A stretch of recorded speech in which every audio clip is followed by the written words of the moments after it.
episode 532 of This Week in League. I'm Nate. And I'm Jay. And I'm Glenn. First up, Big Diesel. There was a Patreon exclusive on the weekend with the news, but straight to the C grade touch update. Can you tell the listeners what you told us? We had a very, very tight contest on the weekend. 0 tries for the Big Diesel. But we did squeak out a draw, which put us into second place on the ladder. So we through to the finals. We played third place on Saturday. Potential controversy. Most dangerous player on the opposition team we're due to play this coming weekend, who was the difference the last time we played him a couple of weeks ago, young fella, could potentially be ineligible due to not completing his registration and sign-ons across the course of the season. That's a fucking rookie mistake. Yes. So hang on, what does that mean? Does that invalidate the other result? It means he's ineligible for finals, so potentially. Ooh. Okay. And so I would imagine he was legitimately scored 3-4 tries, as we faded pretty badly at the back end of the game last time we played him. So he was legitimately the difference. We lost by 2. He scored 4 tries, 3 of them at the back end of the game. So yeah, wow. Certainly their most dangerous attacking player. Yeah, and I imagine I would imagine that as staunch adherents of the laws governing C grade touch in Toowoomba, you would obviously be insisting that the rules be abided by in this case. Pretty close to the secretary of the Toowoomba Touch Association, if I'm honest. And will you be using that relationship? He's on the same team. The rules are followed. He plays on the same team as me. So look, the rules apply to everyone. I said that's it. They do. I mean, Deez, your registration. How'd you go with your forms? You would understand. I'm a fairly diligent person by nature with that stuff.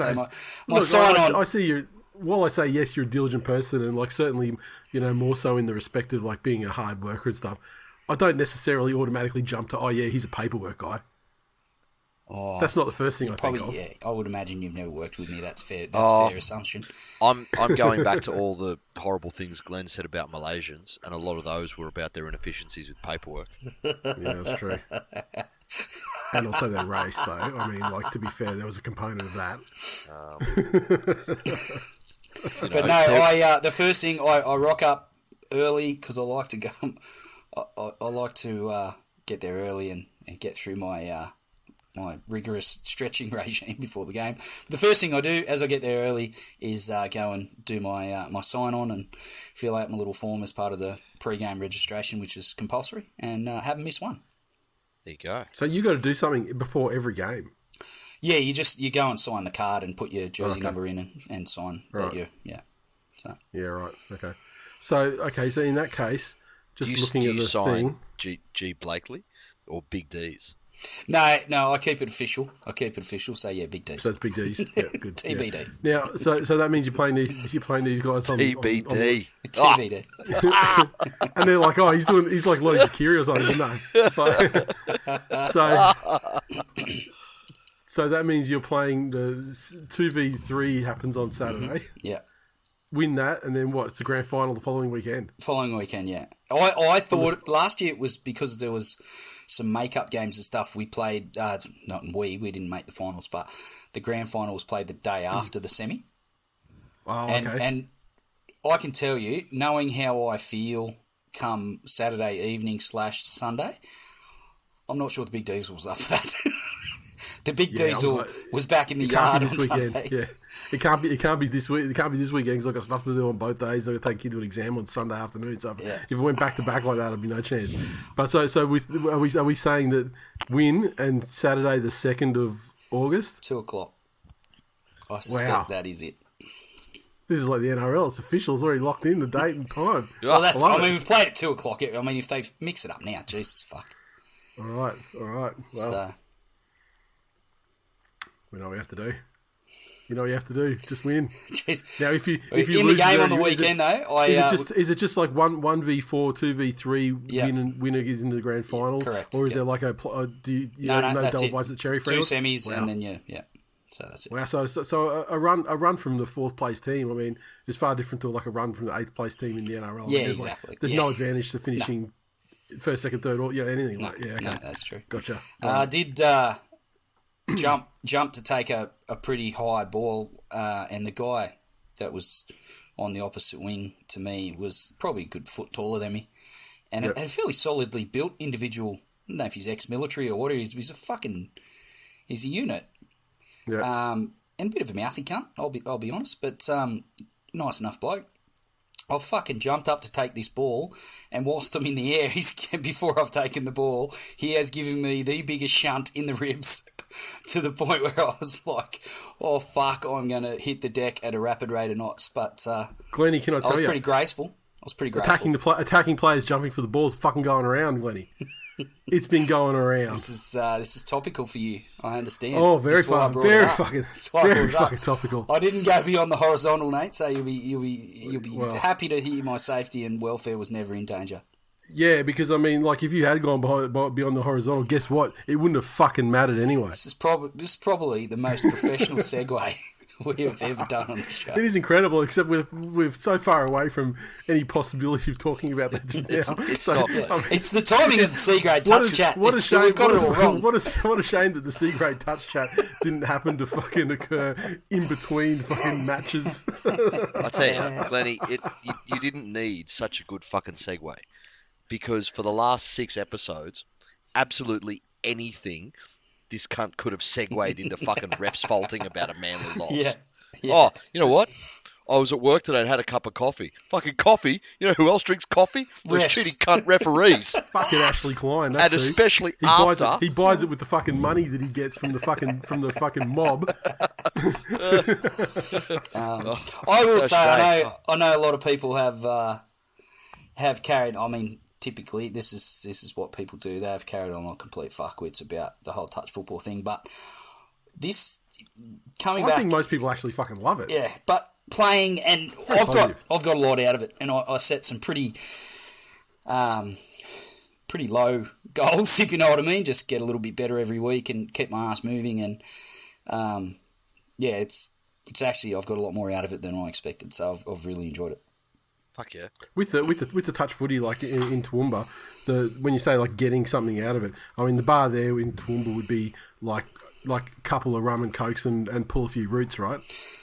Well, look, I don't quite have that profile within the touch community. You're the big D's. I mean, holy shit! I'm the big D's amongst this community, but no one in Toowoomba touch knows who the fuck I am, and that's how I like it. You would have fucking single mothers forming a fucking queue all the way around, fucking 10 times around the old N-word brown stand. I tell you, there is nothing that fucking greases the peach of a countrywoman quite like a big virile fucking father of 2 showing what he used to be in his glory years. Not even close. Because you know what? Those fucking unloved countrywomen, they're experts at shutting their eyes and imagining they've got a 20-year-old Glenn Blakely. He was a bit of a cock too, if I'm honest.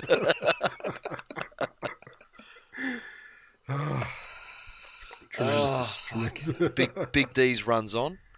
It's fucking and butter in the undies. The biggest revelation is from this last weekend. I will say that my touch football exploits have been generally met with a gross amount of disinterest from my wife. And, to say that she couldn't really give a fuck would be a reasonable assessment of the situation. She sent me a message as I was sitting on the hill watching Jackson play his last game for the season. How'd you go, Big Diesel? I said, had a draw. Into the finals we go. I'll tell you what, she's pretty happy. Peach was green. She's pretty happy about it. She's pretty happy about it. Let's just say. There you go, Glennie. I am going to need her. If you get into the final, you win this weekend. I am going to have to talk to her and Jax as well, because I'm going to need. I mean, I can't be up there to cover the whole week. So I'm gonna need some feet on the ground to help me get the footage I need. I'll send you Jackson's number. He would be only too pleased to pull the piss out of me. And like, look, I'm gonna have I'm gonna have like it's gonna be a brief. The things I need, okay, and he's gonna no fucking around. He can take the piss out of you on the day. Oh, believe me. But just this is the type of fuckhead kid that I've raised, and I will say that this is part of the reason why he loves you, because you love the shit. Anyway, he had careers, a bit of a careers advice after evening last week, and we've left work early, met him at school. We've gone in and gone over his subject choices for next year and worked out that how that's all going to equate into the marks and the boxes that he needs to check for university, because he wants to get into psychology, and the careers advisor. Is that to help make sense of his own upbringing? I suspect that's part of it. Yeah. Good. What the fuck is going on in that bald fuck's head? I think he needs. Lesson one. He has a genuine desire to understand. The first fucking lecture, they walk in there and they sit him down and they say, "Lesson 1 about psychology. You can't fix them. You just can't. You can't fix them." Can you imagine? He sits in there. It's like, so today we're going to be studying Freud's classic thesis.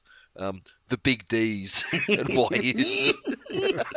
I love it. I just case study. Find new and inventive ways to invade his life. Anyway, she says to me, how do you feel? And I said, oh, look, at the end of the day, he's got a path that he is setting out for himself, and we need to make sure that we've as parents, we're giving him every opportunity. I left school in year 10, and I didn't want my kids to have to scratch and scrape and struggle that way. I wanted to make sure that, doors could be open for them if they were willing to work hard, and, I like to think that send them to a school like this and having opportunities is part of that, and the rest is up to him. He's got to do the work, And she's like, oh, that's great, And he goes through and does all these things, we sign off and say goodbye, and it all works out well. We walk out and Jackson's like, why'd you have to hit it with your whole morbid life story? This fucking kid, man, I tell you. Can you still game your marks in Queensland? I don't know. Game how? Well, there used to be, because of the weighting that they gave certain subjects. Yeah, you have to do well though. But I mean, if you go straight, if you did the 2 top end maths. Yeah, if you do math, science across the board, it was those physics. I think. Yeah. Japanese was the language. There was a combination of subjects. Japanese is a humanity, so you wouldn't. No. It wasn't about maths or science. It was about how they weighted the difficulty of the subject, and it meant that you only had to get through on a C average. Yeah, and you'd end up with a better end of year 12 mark than somebody that got A pluses in fucking drama and music and all of that dumb stuff.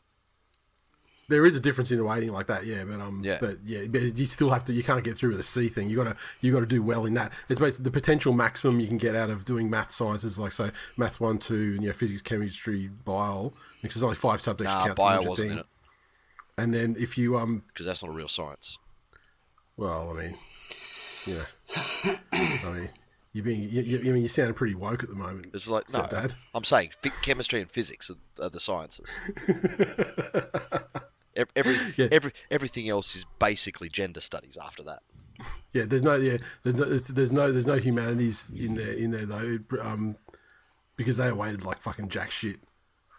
Yeah, that's it. That's it. You end up doing an arts degree. Yeah. But yeah. Fuck, there you go. This week in random fucking shit. Yeah, exactly.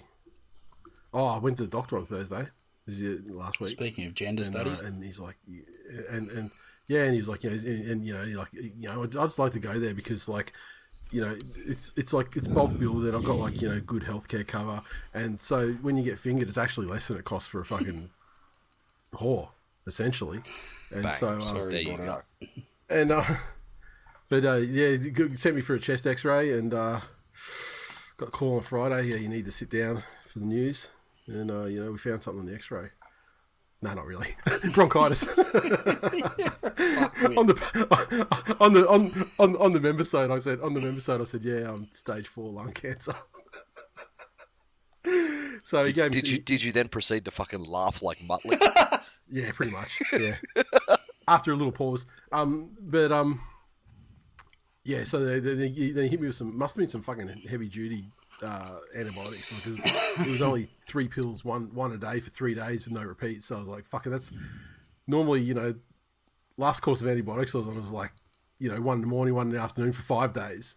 But this was just 1, 2, 3, and so it's still present. They said it'll still feel like it's present, but give it a week and you'll be cool. So we'll fucking see. If not, back there you get more drugs. Man, I tell you, because they handed out antibiotics for absolutely fucking everything to our generation. Like kids who grew up in the 80s, you'd go into your doctor with a skin knee. They'd be like, "Yep, oh, there's some fucking amoxicillin. Take that home and just fucking get that shit into you." I think we lost sight of how fucking great antibiotics are. Well, when you have too much of them, I mean, it's actually not great at all because I don't think it was my missus. I might have been like her sister or her mother that actually got to the stage where they just weren't effective. They weren't effective anymore after a number of surgeries. Well, this is the thing. I don't remember if I told the story or not, but back when I was single, I caught something that needed a case of antibiotics, and the strain of the thing that I caught. Did it rhyme with Gifilus? No, right. Jades? Schmaglydia. Jesus Christ. All right. See if that's the episode title. Sorry, can you say it again so I can write it down? Schmaglydia. Schmaglydia. I should write that down. But because it was resistant to everything, the next step was they had to fly in all these antibiotics, and I didn't know. At the high end, there are all these antibiotics that countries keep isolated from each other, and so there's all these scheduled I think half a dozen groups or something. And if you're in group A, you only prescribe these antibiotics, so that if something resistant comes along, you can get a dose of country B's good stuff. Yeah, right. And start to fucking kill it. But just to go from the levels of discomfort after then 2 or 3 days to fuck. Which one was it? Do you know? What, the antibiotic or the? I told you what it rhymes with. No, the bitch that burned you. No, I don't. I don't. So yeah. No, yay. Good go times. antibiotics. What a fucking. This is a fucking excellent episode so far. I'm glad hope everyone's enjoyed it. I said beforehand, we're going to get out of here in 90 minutes, but anyway, 20 minutes later, touch footy and fucking venereal diseases. Away we go. All right, let's talk about some. I don't know what news we have coming up, so let's get into the games and blast through them, and then we'll talk about the things we need to talk about. Thursday, Sharks 32 defeated the Cowboys 12 up there at the abattoir. The Sharks 32 tries to the Mutt, Nico Hines, Hazelton, Royce Hunt, Wade Graham, Nico 5 conversions and a penalty goal. The Cowboys 12 tries to Drinkwater and Valame, Drinkwater 2 conversions from 2 attempts. An ambush. Yeah. Really was. I thought the Cowboys were horribly disappointing, especially in a game where they're essentially trying to keep the season alive. They're still a mathematical, I guess, but Chad and Drinkwater, I think they tried and they both had their moments through the game, but I reckon they were completely let down by their big men, and the Sharks, in contrast, were good through the middle. Brayley had a good game. Nico was far better, and this, I don't know what it means as far as the Sharks' credentials, but it certainly was a pretty damning indictment. Yeah, it's two good games in a row. I mean, so you wouldn't say that they're definitely back or anything, and they have a very good game this week that could to use as a test of that. Yeah, like a meaningful game against a team in form, but yeah, I mean, look, all sides. I mean, this is night and day from the Sharks side that we've seen over the last sort of month and a half. So Exactly. It was almost as if for both of these sides, somebody set a time machine back to whenever it was. The Sharks were setting the world on fire and Yep. putting fucking massive scores on people every week. Yep. And everyone 1982. and everyone was waiting to the Cowboys are just a slow start. They never really got going. So it did turn out the opposite of how I think all three of us tipped it, and most people out there tipped definitely. it. But probably not surprising from both of these sides' early season form. It probably not surprising also from the standpoint that even now, irrespective of this result, it's hard to fucking it's hard to predict what either of these guys are going to do. Yeah. I mean, it has been for the last all season for the Cowboys. I mean, the Sharks lately as well. But look, I guess it's all for them to prove this weekend, and I think we'll be able to make a reasonable deliberation about whether the Sharks are back or not after this week. Backs. Yeah. Do you know who else has got backs? Fucking Ruben Garrick, and refs don't fucking care if he fucking lands on it. It's true. It's true. You make an excellent point, Jay. And if you would like to, if that's you wanting to segue straight into the game with no more to say about the Sharks game, by all means, let's do this. Cha-ching! Because it's the next one up. The Warriors 29 defeated the mighty Manly Sea Eagles 22 over there in New Zealand. The good crowd. They're starting to. Jay, did I tell you about how I played touch football on Saturday afternoon? How'd you play, Glennie? Poorly, What? I thought you said. Look, let me Saturday. Are you saying that Do you know what else happened on a day? Manly didn't get a penalty. Oh, I'll tell you. Don't get me fucking started. The Warriors had hat trick to DWZ, Tohu Harris and Murata Nukore with tries, Poppy with 4 conversions, and Shaw Johnson with a field goal. Manly a hat trick to Saab, a try to Jacob Arthur, Garrick 3 or 4 conversions, and that's your final scoreline. Who wants to go? Not all yours. Go on. You shut up. This was a very surprising game to me because I would have thought that the Warriors, with top 3, like sort of sealing third. I mean, 1 and 2's out of reach, but to seal top 3 against teams like the Storm, who are sort of coming home fairly strong, and even the Sharks, despite their indifferent form of late, I mean, they're still battling with for and against to get that sort of top 4 position at the moment. So.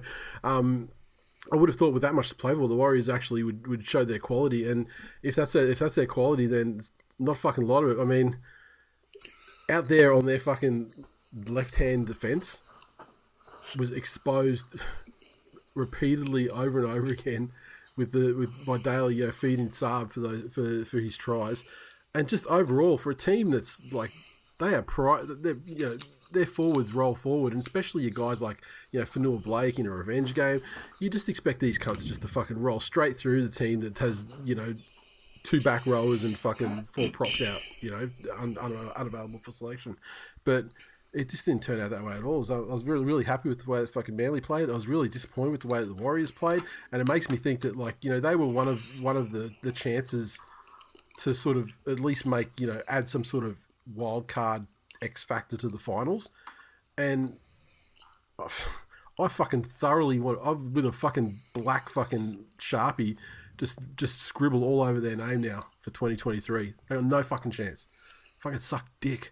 Now, obviously the big moment was there was a number of moments, but what's in the interest of keeping it to a brief episode, all the talk was about the tackle on Ruben Garrick when he jumped for the bouncing kick after the blocked field goal attempt. And the thing that really shits me about this is the dumb cunts who listen to this show and who listen to, what is this you've given me here? Oh, alcohol. Sensational. Just been given some alcohol. Must have heard what was coming. Is that a fucking... Is it, Metho. No, maybe Thanks it's for the poison to stop metho. me talking about these fucking referees. is it a Vicodin to come with it, or are you... He's hoping.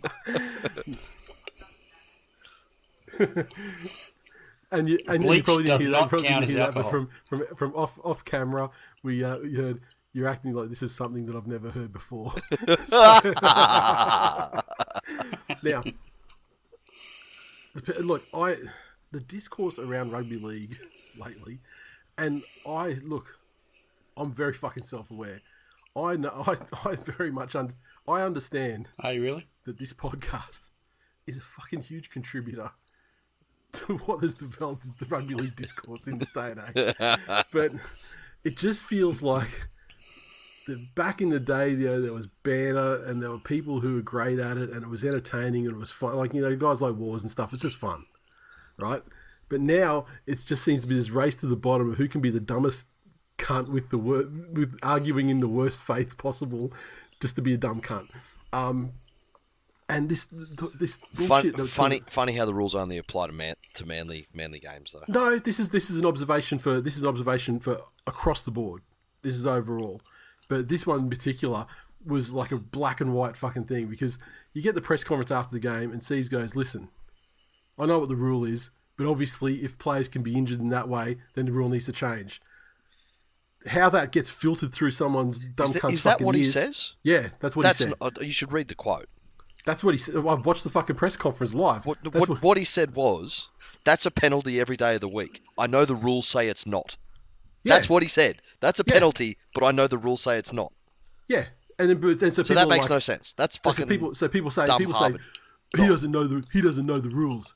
He fucking said he knew what the rule was. He's saying the point that he's making is if that sort of fucking injury can happen, and the game talks about protecting players and makes all these little fucking things like you can barely touch a player, like the hint of a crusher, the hint of a fucking this and that. That it should be fucking changed, and I'm pretty sure it will be changed by the start of next season. They'll make it a thing. What the ins and outs of it will be, I don't know, but I'm pretty sure they'll do something about it because it's fucking not a great look. But the point is, like, if they don't change the rule, fine, don't, because you can't penalise them for that, which is great, but you could penalise them under existing rules for tipping him over horizontal, for the fucking reckless fucking position that they put him in. All that shit is very fucking penalisable, and they elected not to do it, and that's the fucking problem I have. Because are they? Because all of those things need to happen in a tackle, and that was contesting. That was contesting a ball, though. It wasn't contesting. No, there was no contesting. He never left. The other guy never. Whoever it was didn't leave. They didn't leave the ground. They ran through, grabbed his ankle, and tipped him, and then let him fall to the ground. If you put a player in the exact same position when you were standing on the ground and not fucking 1.5 meters, 2 meters up in the fucking sky, you'd be binned, probably suspended for a decent amount of time, maybe sent off. If you did the same thing, if you put a player in that kind of position in a regular tackle, in terms of like the lifting and tilting, take it up another fucking meter because it was in the air. Lift and tilt though, he was jumping. Yeah, he grabbed his ankle and swung him into the position. He didn't fall to the ground under his own fucking, in that way on his back. He would have landed on his feet if his fucking ankle hadn't been collected and grabbed up and swung around. So that's the thing that I have the problem with. I've never wanted something to be over as bad as I want this. This thing, it's not something that can be fucking argued against. The rule will be changed next year, hopefully. Even though it doesn't really happen that often, but I mean, still, a game that wants to fucking talk about protecting players. Maybe don't jump next time. Be fucking serious. Well, no, maybe you fucking that's a solution. Don't fucking compete. Yeah, don't compete. Don't compete because the fucking rules don't cover you if you get fucking hurt. That's ridiculous. That's it. That's fucking ridiculous. Telling players not to fucking compete. My fucking God. You are exactly the fucking person I want to talk. And you know what? And you know what? I want to put. Congratulations. And you know what? The thing that I didn't say in my they were in hell all the time. The thing that I wanted to say in my preamble, but I didn't. But now you've made me say it because you're that cunt. The discourse change happened around 2021 when new Panthers fans bought their first fucking jersey after watching their first game of rugby league in about September 2021. So, congratulations. You're one of those with your brand new fucking Dada jersey. I fucking bought that thing at the grand final. That's a good luck charm. I fucking know you bought it at the grand final. However, I did take my other one off that was fucking cursed to put the new one on.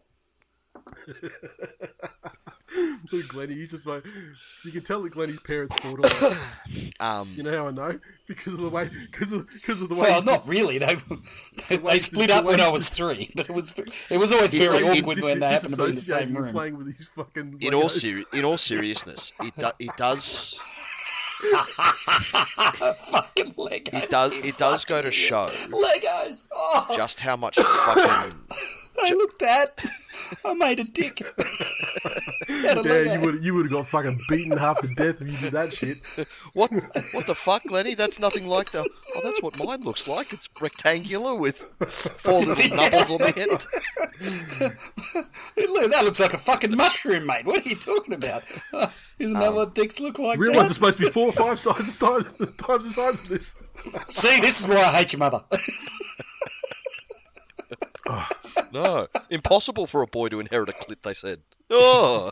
Do you think that... honestly, they hadn't... Science hadn't even found the clit back then. Oh, my God! It didn't even exist in the textbooks at that point. We're talking about like the fucking late 70s, right? Oh, poor little Glennie and his Peterus. It was in the Encyclopedia of Wonders after Bigfoot. They used to cut them off in Australia because they thought they were at risk of getting sun cancer. Oh. And this is why I keep coming back, not for the fuckwits that listen to the show, just for you two. But yeah, again, look, it's so good. It's fucking hilarious that the Manly refs faulting continues. But in all seriousness, it goes to show just how fucking reactive they are. And like you said, for a game that proposes, oh yeah, we want to protect players, then why not have the blanket rule? Yeah. And then why not have... And I understand the fucking potential can of worms this could open because it's another thing that a ref can interpret. But why not give the refs something like, negligent conduct or call it whatever the fuck you want.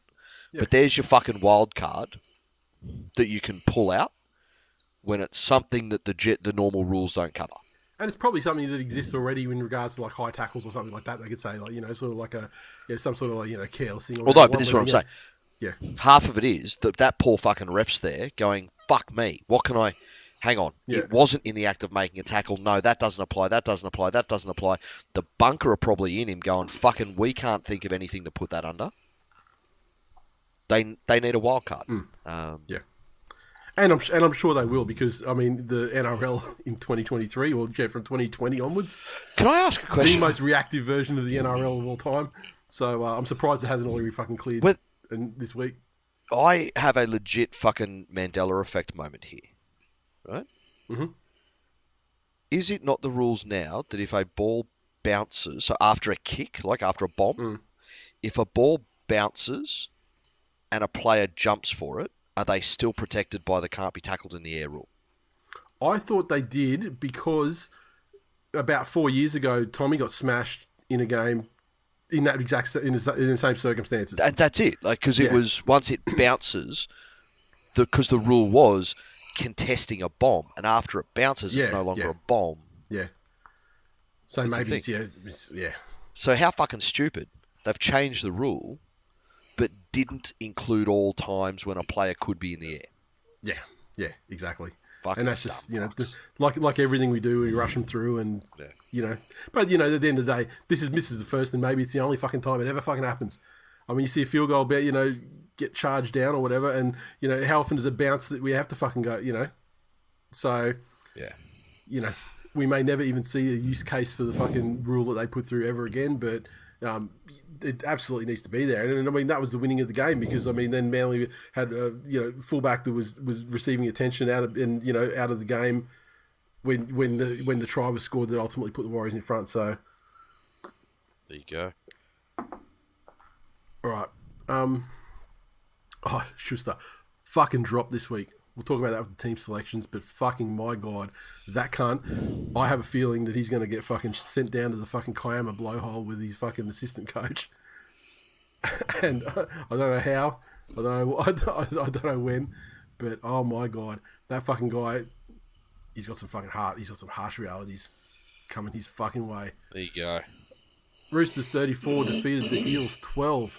at Combank Stadium. The Roosters 34, doubles 2, Teddy, Swali'i, Wong, Butcher also with tries, Swali'i 5 of 6 conversions. The Eels 12 tries to Bryce Cartwright and Clint Gutherson, 2 conversions. This game most notable for possibly the first and only fucking time that I've seen that whiny little cunt actually getting fucking punished for constantly mouthing off at the referee. Which made this a great, which was fucking great, great for the game. Yeah. Great for the game. I said it last week, I don't think enough still is being made of how far off Para are this year as a whole, and, it was evident again in this game, which just happened to coincide with Tedesco's best game in over a season. Thought he was given time and space by Parramatta and he took full advantage.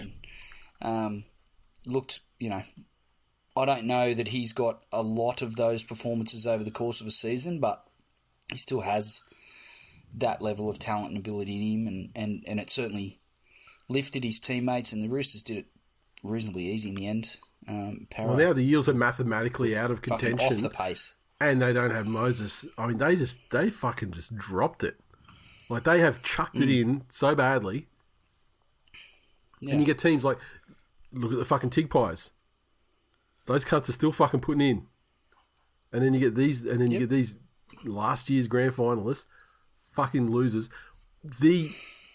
One of the most embarrassing fucking seasons of all time when you take someone from a grand final to just wash straight out the 8. Yeah. Was the last team to do that Tigers in 2006? I think it was the Cowboys in some year.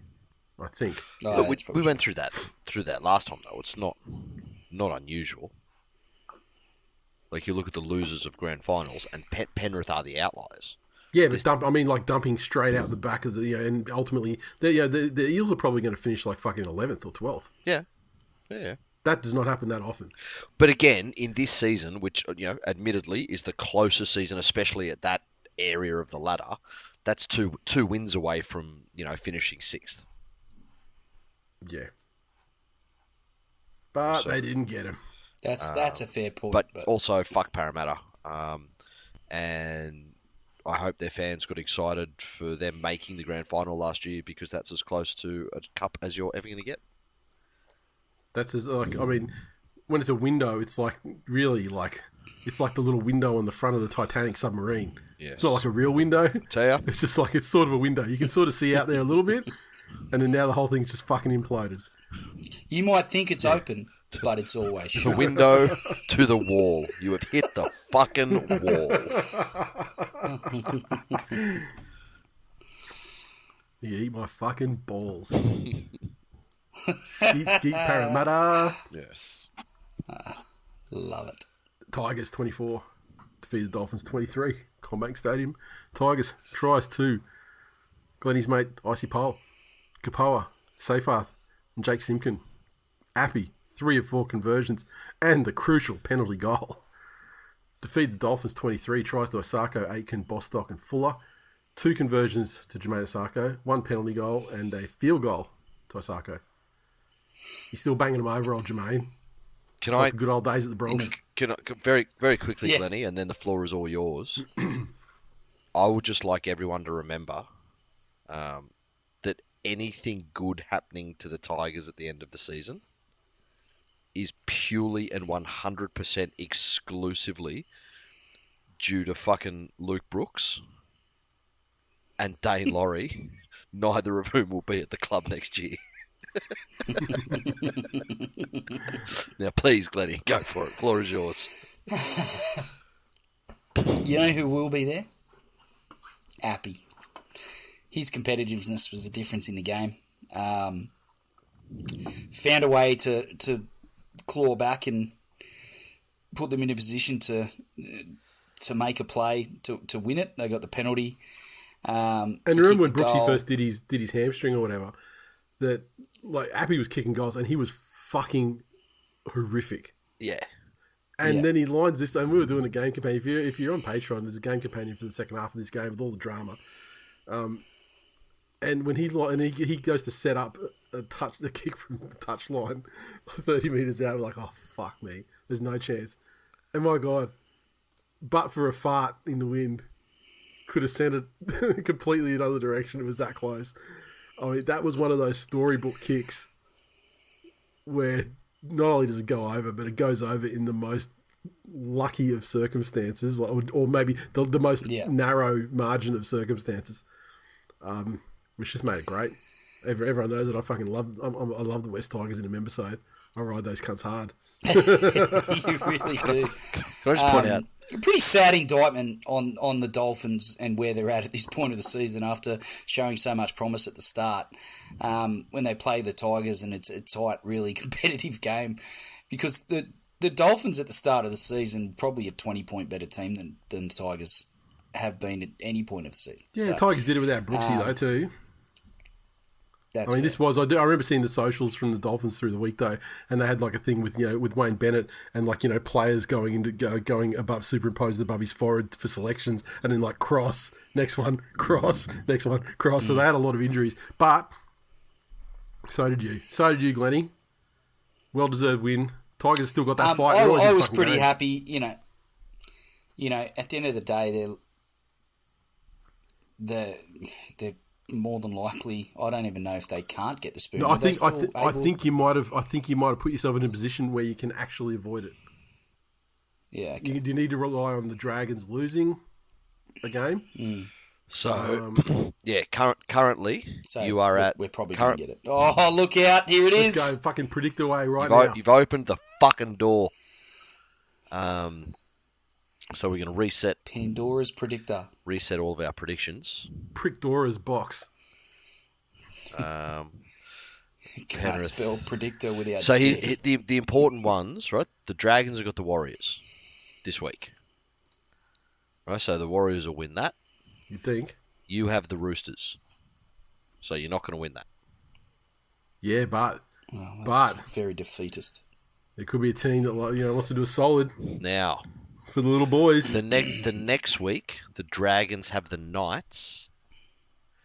The Tigers got Manly.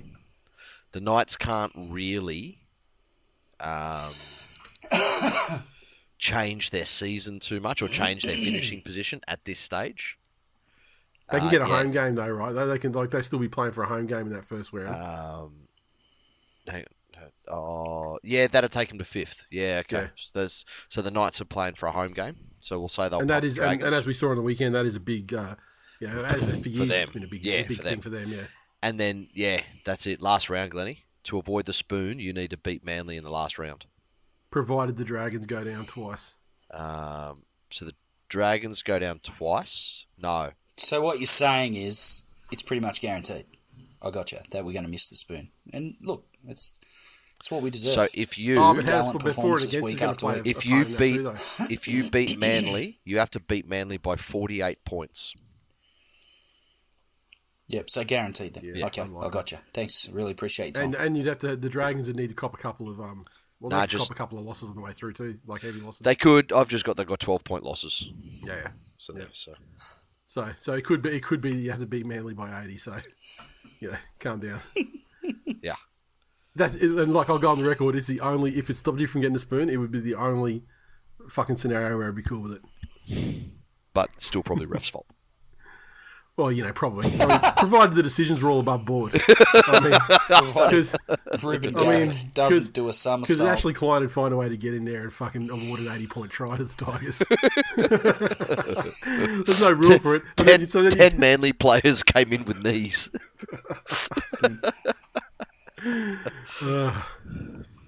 Right. I forgot where we're up to now. Delicious. Hey, while we're still on the West Tigers, last thing we got. Brooksy's fucking parting gift. No, save that. We've got that for the socials. Everyone's asked that. Yeah. All right. We'll save it. All right, the Panthers 40 defeated the Tigers 14. Dragons, isn't it? Oh, did I miss a game? Did I? Oh, no, you didn't. Sorry, my bad. Yeah, Panthers 40 defeated the Titans 14 at Hope Solo Coliseum. The Panthers tries to Dylan Edwards double. Yo, Peachy, Jenkins, Liam Martin, and Stephen Crichton. Cleary 6 conversions. Titans 14 tries to Haas, Camperera, and Fafita. 1 conversion from 3 attempts to Jaden Campbell. Now, you were at this game, were you not? I was at the game. So I would like to start by giving my critique of the Gold Coast Titans as a club and as a host. So what's changed since COVID? I went down there during the last time I was there. I think was Manly versus Titans in the 2021 season. Mm-hmm. That's the last time we've had a game there, I think. So to start off, look, we went down there. Obviously, we've got family down the coast. Yep. So we drove down, caught up with the family, and then all got the train in to the game together. Yep. So, if you are going to a Titans home game, that's the fucking way to do it. Yeah, the way I would do it if I didn't have family to go, I would drive to Narang station and then catch it one stop down to Robina and walk to the ground from there. However you do it. But not only is it fucking quick and efficient, but it's a fucking good vibe. Because at that stage on an afternoon, everyone on that train's going to the footy. Yep. Right? And it's at that stage, people's hopes are still alive. Everyone's happy. Everyone's cheering. And Titans fans don't go to the game, so it's only you're with your own travelling fan base. Exactly. And so then you get off the train, which again was a great experience, and then you walk to the stadium, which is a 1 or 2 block walk. You get in there. It was the most nonchalant bag check that I've ever fucking seen. So you got all the bags in, is that what you're saying? That's it. Well, I was going to say I walked in with all party favors. All your bags, there are plenty of bags in there, so... Well, fucking... He was on the Gold Coast, I mean, when in Rome. I hid it in the fucking nappy bag, so we took the whole family down there. So, if you're gonna put it somewhere, like you don't put it in the nappies, that's just... Jay, what are you doing with that talcum powder? Can I have it back, please? No. I don't want my nose to leak. My nose is kind of chafed. Now, Titans games, what are they? Like, they fucking advertise the figures at those games at between 9 and 11,000. Right? That's what they announce, usually. Yeah, this one was 19,101, apparently, the official. 19,101. And... what I'm saying is, the ones that they announce between 9 and 11,000 to don't have fucking 9 to 11,000 people there. This thing had fucking full on 20,000, and they were all Penrith fans. It was legitimately like a Penrith home game. Every time, and so much so that every time I was like downstairs, whether it was with one of the kids to the bathroom or getting food or whatever, you'd hear the fucking eruption. And you know that feeling like when you're at Suncorp? Yeah. And you're out there and you hear the eruption and you're like, oh, fuck, what's going on? It was exactly the opposite. It was You knew it was good news. You knew it was good news. Unfortunately, if you go to, what is it, fucking Seabus Hope Solo Coliseum? Yep. I hope Google Maps officially, or Facebook locations officially Hope Solo. I hope you don't want anything to eat. Because there's a red rooster on one side of the fucking stadium. There's a weird fucking hot dog place. There's the usual sort of footy food thing with like the hot chips and... There's one of those. Chicken strips and shit. One of those. And they've tried to do, there's 2 food trucks. Yeah, I saw that last time I was down there too. They had a food truck parked inside under the concourse there. And they must have put an ad out and said, can the fucking dumbest cunt operators please come and provide their food trucks to the Gold Coast? Name and shame. What were they? It was the burger one. There was like a German sausage one, I think, last time I was there. Nah, that wasn't it. It was like a burger. Burgers, chicken nuggets, Dagwood dogs, and... Okay. Look at that. Actually making orders in order was a fucking struggle. Yeah. Running out of food was a fucking struggle. So they obviously don't share ticket info with any of the food vendors. Yeah. because we jumped down for food. One of the kids needed to go to the toilet 10 minutes before halftime. Yeah. And before the halftime whistle went, they'd run out of food. Jeez. So that's awkward for them. That's as food service operators. And well, the fucking conduct of that stadium and its absolute fucking pathetic shortcomings is echoed in the team, because the Titans are an absolute fucking rabble. They had every opportunity to take Penrith out in this game. Mm-hmm. They came out fast. They first points on the board, and then even after Penrith came back at them and put points on, it was I think it was like 22-14. Yep. And the Titans were fucking right in this game, and every time they had the opportunity to put the screws in and turn them, they'd fuck it up. And not, they were running a play and it was just that last pass that didn't stick and they've almost got them beat a couple of times. They would just do something fucking dumb and throw the ball away. To coach that team and some of the fucking decisions they make is just absolutely horrendous. And especially when... I guess technically they're uncoached at the moment, though, so there is that. Well, I'm not saying they haven't been coaches there previously.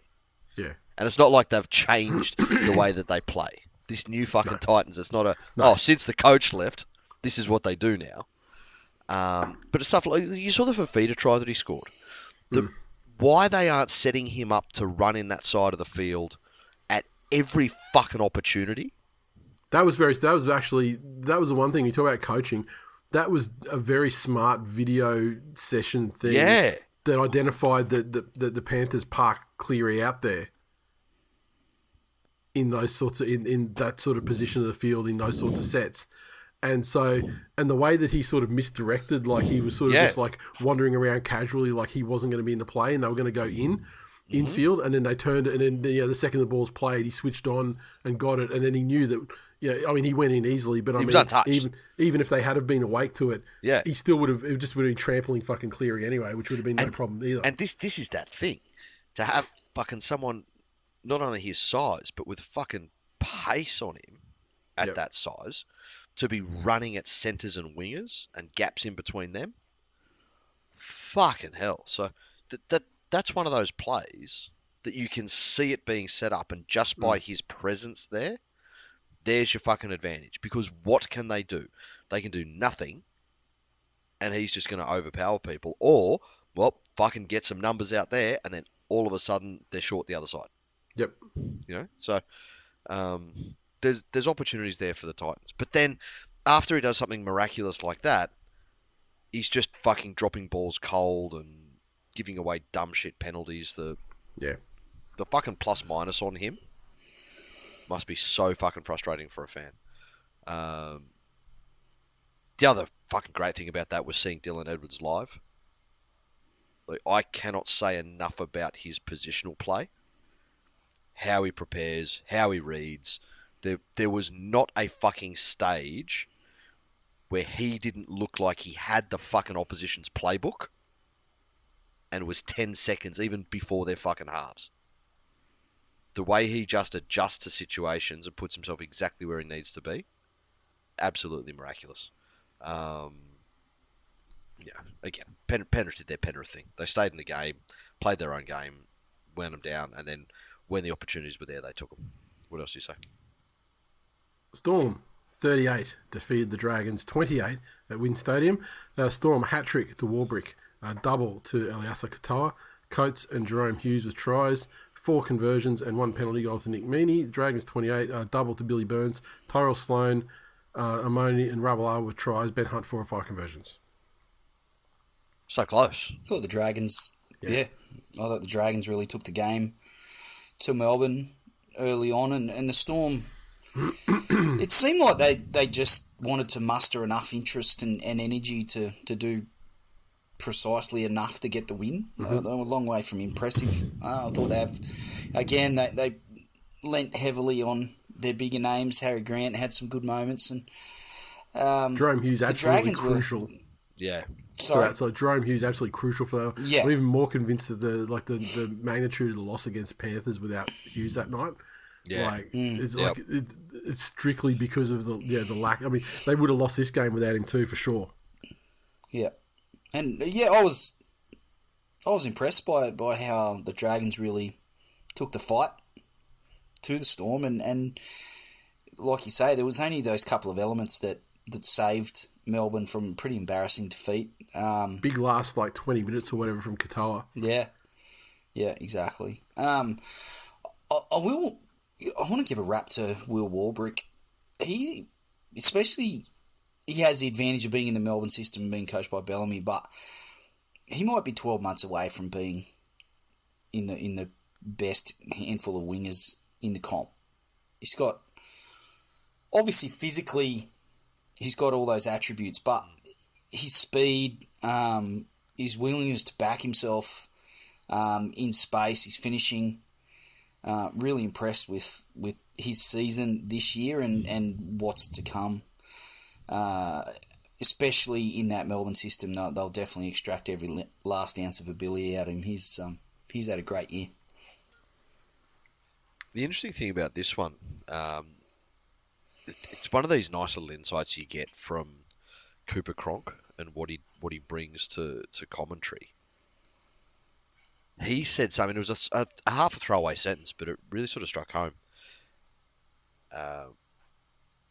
He was talking to one of the players afterwards, and they essentially said, Craig's not going to be happy because the Melbourne Storm don't lose games like this to the team running second last. Don't lose a game or don't win a game letting in 28 points to the team coming second last. Yep. Which I think says more about Melbourne and their potential in this final series, because you look at a bunch of the other results from around the weekend, and things exactly like you alluded to, Nate, that the Warriors had the opportunity to really put a non-8 team out of their misery, but didn't get it done.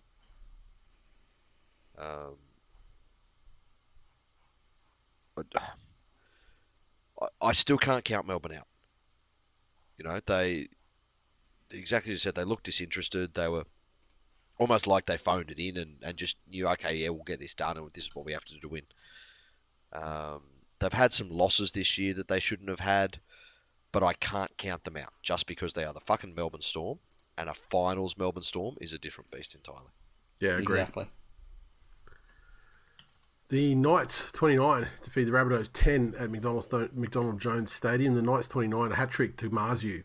Saifidi, Clune and Best with tries. Ponga 2 of 6 conversions. Clune with a field goal. Rabbits tries to Cook and Shaq Mitchell. And Latrell 1 of 2 conversions. Souths are they're just behind Parramatta for being cooked. Oof. Yeah. Window shut kind of territory here. Yep. Before we get too heavily into South, I think the Knights, their role at the moment, 7 in a row, really impressive. And it's not just Ponga. They're getting plenty out of even guys like Marju, Tyson Gamble. Their forwards are more than prepared to do that. Adam Clune sitting on the sidelines, in Regis for like a whole year pretty much. Gets his chance and does a job. Exactly. What they've done at the back end of this season has been great to watch. I don't know that they're going to go deep into the finals, but as you guys said before, a home game in week 1 is absolute gold for the Knights, given that crowd was really impressive and got right behind them, as they always do, whether they're in the 8 or running last. The crowd always turns up. So I think Latrell probably had one of the worst games of his career. He was quite ordinary, just in general play in the moment. Obviously the moment at the end of the game, which he's always had a bit of that in his game. Let's be honest, but he's it just seems when like the chips right are down and shit's really going against him, it's fucking in his game well and truly. Yeah. And the media is definitely Souths are the flavour of the week. And I don't know that Latrell hasn't handled that particularly well across the course of his career when the knives have really come out. But he does also, should he come back in the finals, what's he got, 2 weeks? Yep. So Yep. yeah. So they got a bye, and then they got the bye, and then they got the last round. Mm. Yeah. You know, it's a type of game where you sort of fast forward to what the narrative is at the end of the game, and he's the type of player where they're like, oh, well, you know, he's a champion player and he come back and answered his critics. If he doesn't, and physically he's off the pace at the moment, and that's reasonably obvious, and if he doesn't, yeah, I think that's pretty damning on Latrell, and you know, he's going to have a bit of soul searching and a hell of a lot of work to do across the off season to claw back some credibility. There's been some text messages that we've seen today, Jay and I, which I don't put a lot of stock in because they're those random, probably manufactured things. But I mean, there was an article from Andrew Webster in the Herald today, where there was a quote in a video session that Latrell Mitchell snapped at Cam Murray for not passing him the ball when he wanted it. And he said, "When I call for it, give it to me," according to people in the room. And to which Cam Murray replied, "Most of the time you're not there." So, that's reading fair. between the lines, Cam Murray to Manly. Let's go. Yeah, look, here's the thing. That text message, it fucking goes through, and it's essentially a checklist of the Big South's names. Yeah, and that something it bad about tells them. a story about. Something disgruntled about them. Yeah.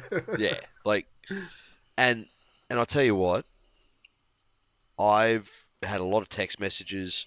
I've had a lot of mates be in some shitty situations and tell me about it on text messages.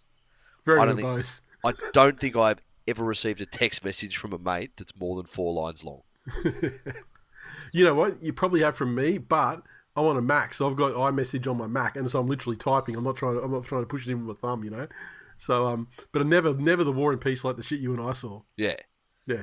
So I'm calling shenanigans on that. Yep. What I'm not calling shenanigans on is the fucking disappointment of a season that is Latrell. Yep. And for no other reason than just pure, raw, unadulterated potential talent, he gets the English comparisons. Yep.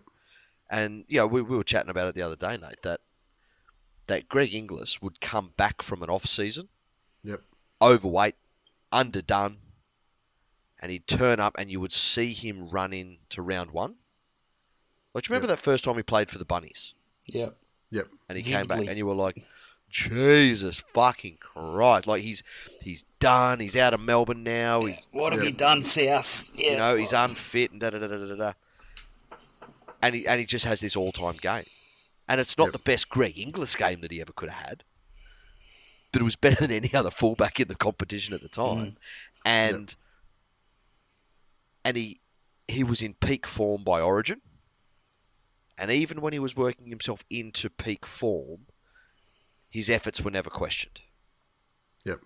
Unfortunately, that's what seems to be the issue with Latrell. And the stats, and it was you that shared it today in our group chat, mate. Yeah. What was it? Yeah. Like 200 plus meters and 12, it was like 12 tackle busts. breaks and That makes it all the sadder. Yeah. That are fucking phoning it in, so far from max effort Latrell. Yeah.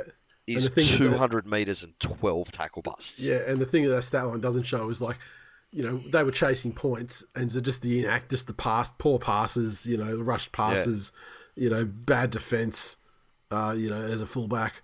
Souths are fucked. Like, I mean, and there's definitely other stuff going on behind the scenes there, where you had the thing, with the way that Sam Burgess has been, pushed out early, and he's going to coach in England now. And then you had the situation with Demetrio liking, it was about two months ago, the game, but he's on Instagram and liked a tweet where a fan was saying, something, I'm paraphrasing, but it was like, how are we going to, how, of course we're losing the game with retards like Liam Knight and I can't remember who else the other one, like Jacob Host in the side. And then Demetriou's liked that comment on a fucking post, and he's had to explain himself to players and apologise subsequently, I believe. But I mean, that's real losing the dressing room type of shit right there. That's it. And look, you know, they should never let him back into comp in the first place, so I'm not mad. No. What, Glennie? I said, oh, God. You get some bad news then, mate? No, the bad news is... Did you get a texter from Ricky? No, I didn't. Yeah. Speaking of Ricky, the Raiders 36 defeated the Dogs 24 in GIO. Timoko with 2 tries. Croker, Kotrick, Rapana and Papali'i with tries. 6 conversions from as many attempts to Croker. The Dogs tries to Wilson, Carraz, Sexton and Liam Knight. 4 conversions from 4 attempts to Matt Burton. Not much to say about this game other than the fact that the Raiders just continue to pretend their way into the finals, and where I think they're going to be horribly exposed, which is not 1 degree more than what they deserve, or their fan base, Mike Stevenson in particular. Oh. Gee, there's some bad defence from fucking old Matty Burton in this game. Like, fucking hopeless. I mean, the money that he's been... I mean, that guy... Man, I like the guy, but... You can only be around that stink for so long before it starts to stick, if you know what I mean. And because this Raiders side, believe me, this Raiders side, they want to lose right now. Yeah, badly. They are fucking dying to lose games. Yeah. They can't get enough of losing games at the moment. And to still lose a game after being given the game by these guys is just fucking unforgivable, really. I don't know. I mean, how do Dogs fans see that game? I mean, do they see that game as, was that like a step in the right direction, or like, you know, a moral victory, or... Oh, they'll try and turn it into a positive, I'm sure. It's what they do, regardless of how bad the situation is. But the fact remains that the Dogs, and we've said it time and time again, they continually make these investments into big-name players and, you know, poach Serraldo from out of the Penrith system and think that that's going to be the recipe for success, but there's just something missing. And tries he might, I don't think Sexton is the answer in the halves, but I mean, he was when he first landed, it was like, oh my god, this is exactly what they fucking needed. Hasn't had that same success really. No, it's okay. Ongoing. Look, at the end of the day, Luke Brooks turned one outstanding debut game for a club into a 11-year career, which was rewarded with a barbecue, which we'll get to later. But well, it's been rewarded with a very half the dollar value contract, and you know, and a premiership ring in the next 2 years. So I mean, he's getting his. It's ridiculous. The Raiders, you know, say what we want about the Dogs, and they've got plenty of problems, and I don't see them fixing it next year either. But the Raiders, I don't know whether they have it in them to get to the finals and wash away what's been a pretty uninspiring run into the finals, if I'm honest, and reset and get back to their best. I don't know that. Like I'm guessing when it was, but it seemed like around round 8 to 10, like around there, like, you know, they're actually looking like they'd pieced it together. Everything was working beautifully. Forwards are killing it. Now, I think it's irreparable. I mean, we look at a team like the Storm, and you just know that they've got better. You just know there's better in them, and you know it's better that they can reach. Yeah. Raiders, I just don't, and I believe there's a statistic that I saw earlier tonight, and let me see if I can, just to talk about how fake the Raiders are. I think it was something like, I need to find it. They are the first time in, I was going to say the first team in ages. No, first team in history that will finish the season potentially with a winning record and a points differential of minus 100. Oh. So yeah, that's where it is. And it's fucking crazy when you see that most of the top 8 are like, sitting there nicely. They're always sort of like, around. There's a whole group of them there about 130. Yep. Plus 130, and then you got Canberra in the middle of it. Minus 108. Anyway, look, they were challenged by the Dogs, though, and they did have what it took to sort of, hit back and, take them out. So, I'll tell you, on the subject of Birdo, because it's been fucking ages since we've had a good one of these, I want to see everybody's position change teams. So come up with a whole fucking team of players who change position during their career. Now that doesn't mean, that they're a fucking, like Luke Lewis would be an example. Mm-hmm. He Darren Lockyer would be an example, right? No, I want them to have had to have been good at both positions. Darren Lockyer was good at both positions. No, he was good at fullback. He was good at fullback, and then he had Tony Carroll that fucking protected him. Well, that was in defence. What a time to be alive where Nathan is defending Darren Lockyer. When I'm trying to defend Darren, if I'm trying to defend Darren Lockyer, it's fucking like this is what happens. Extenuating you start fucking refs faulting. You start off doing it ironically. It's like people that say feet as a joke.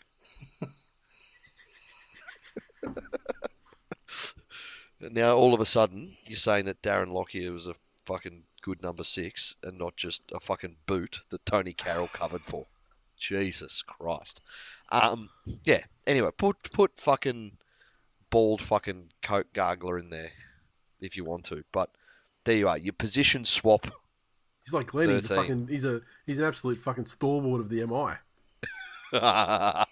Shilling Santos fucking raping the countryside out west. Oh, I love it. So yeah, okay. So you want to say you want people to get a 13 together, or yep. Don't need a bench. Don't need a bench because that's not a fucking position. Yep. There's your homework. Well, I mean, Josh Schuster moved from fucking back row to 5'8" to bench to Blacktown. I mean, he's moved a lot of positions in 1 year. All right. So that's it. So now we've got to do your the hot button topics of the week. Let's go. What you got for me?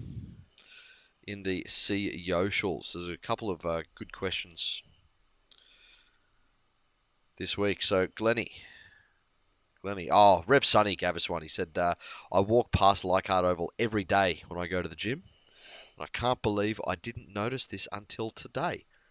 So he showed us a photo of the 2018 TWiL Tourist sticker that is still going strong on a fucking very prominent street sign, no less. Yeah, and I don't want to put anyone in the shit, but I'm pretty sure I know who's responsible for that sticker.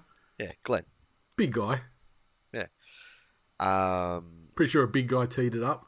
Dino said, given the Tigers farewell the little Master Brooksy with a mini barbecue, what other gifts would have been appropriate for him, Glenn?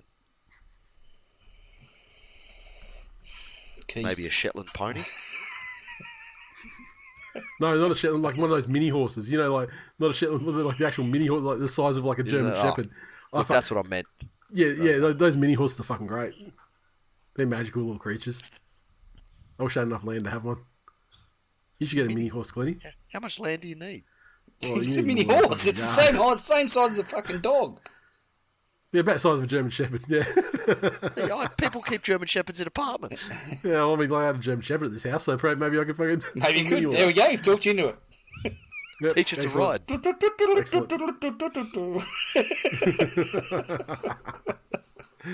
Oh, fucking hell, Brooksy. You can do a lap of the house every time Brooksy pumps his little legs next to you. There is not enough gifts in the world to give Luke Brooks to show the appreciation and the respect that he deserves from a long tenure at the club and showing loyalty where others wouldn't. And I wish him all the very best at Manly. But what else could they have given him as a gift? Listen, like a long tenure player. How long has he been there, Glenny? Did you say it was 11 years? 11 years or something. So what sort of gift is appropriate to give a long-serving player? Well, the first thing you do is give it to them behind closed doors. If no matter what it is. It'd be like, add a thing with the players. Mm. Like not actually on the, out there in the field in a game where he's not actually playing. Surely you'd give him a, signed commemorative framed fucking jersey or something with, big moments of his career or, milestone something they'd games made up or with something with like a little plaque or something at the bottom that had like the names of like all the players he played with or something like that, or Or like just another plaque that just said 11 years of your life, so they could you'll never get back. Figuratively give it back to him. Because I've seen people defending it, saying like, look, it's a known thing amongst the West Tigers that Brooksy loves to cook, so this is a perfect gift. This Brooksy has been on $1.15 million a year. Here's the thing. I think everyone I know that loves to cook, do you know what they don't have? Things to cook with. Yeah, and all, but if Brooksy genuinely loves to cook... It was the one thing he was missing. He loves to cook, but he never had anything to cook with. If he loves to cook and makes $1.15 million a year, you know that he's got fucking all the top of the line fucking European shit throughout his kitchen. He's probably got a fucking, if he's got a swimming pool, if he lives in a house and not like an apartment or something, he's got a pool and he's got a fucking outdoor kitchen with everything fully loaded. What he doesn't need is a beef eater Big Bug 2 burner barbecue and trolley that costs $999 at Bing Lee. Bing Lee with Bing Lee, that's a blast from the past.